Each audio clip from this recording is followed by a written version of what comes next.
Hey there, and welcome to the Contentment Creator Podcast, the show designed especially for creative entrepreneurs just like you who are committed to a beautiful life that's rooted in courage and contentment, and that's blooming with creativity and prosperity. I'm your host, Ellen Broen, a certified life coach, a singer, a mother, and a lover of alliteration, dogs, and deep conversation. This show is designed to become a part of your daily routine to help you, fellow contentment creator, dig deep to clarify your life vision, catalyze your creative flow, and fuel your entrepreneurial fire in just a few inspiring minutes each day. Each Friday, we talk about CEO care, and this week we are exploring what it really takes to scale your business. Today's episode is all about when you're at the edge, how to resource your well-being when scaling in business. There's a moment that every leader hits in business growth. And it is not always a celebration. It's the edge. The place where what you're holding starts to press against your capacity. Where the momentum you dreamed of starts to feel like a wave you're not sure how to ride. Where the things you used to carry easily suddenly feel heavier. And the things you used to ignore start demanding your attention. This episode is for that moment. Because when you're scaling, when your vision is stretching beyond your previous version of yourself, you're going to meet your edges, creatively, energetically, emotionally, and how you meet those edges matters. It's the difference between expanding sustainably and silently burning out in the name of growth. I have walked a mile in both shoes, and those experiences are what led me to one of my foundational beliefs as a coach and entrepreneur. We must raise the floor in order to raise the ceiling. Meaning, every new level of leadership asks for a new level of self-resourcing and CEO care. Not just rest, not just green juice and journaling, but a deeper, more honest look at what you actually need to hold the next season well.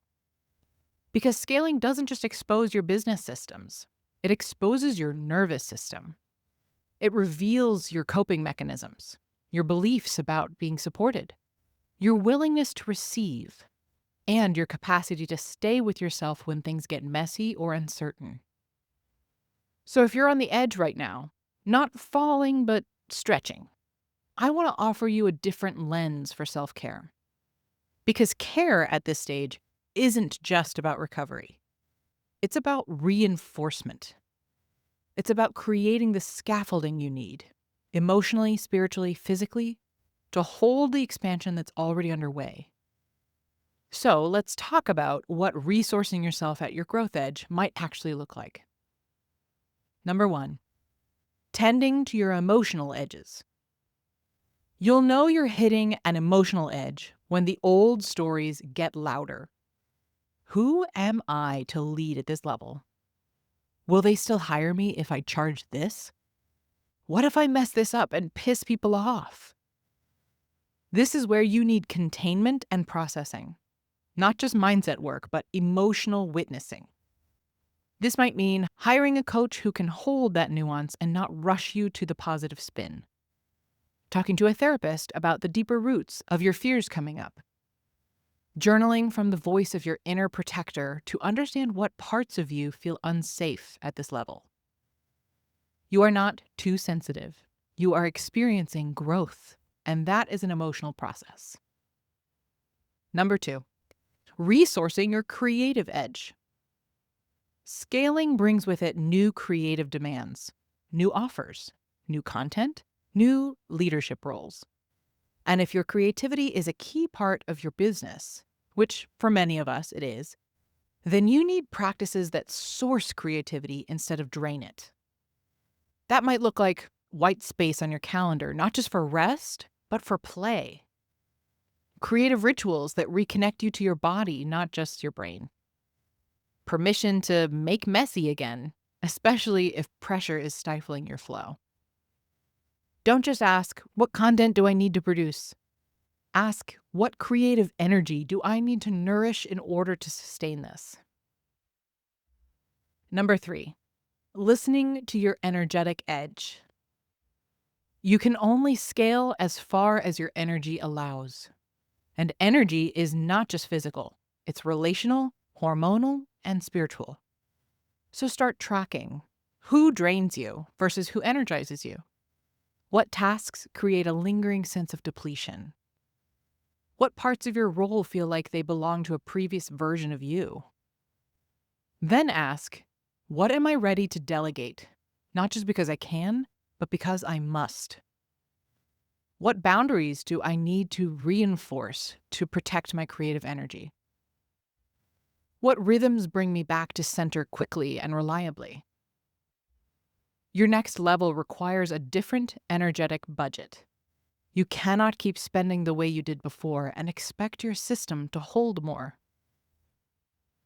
Number 4, naming your resourcing plan out loud. This is something I've been working on in my own life and with clients. Resourcing out loud. It's not just about naming what you need. It's about communicating it to your team, your partner, your support system. Saying, I'm stepping into a new growth season, and I need to build in new support so I don't burn out. I'm about to stretch creatively, and I need more protected time and fewer meetings. I'm on my edge, not of falling, but of becoming, and I want to feel held while I grow.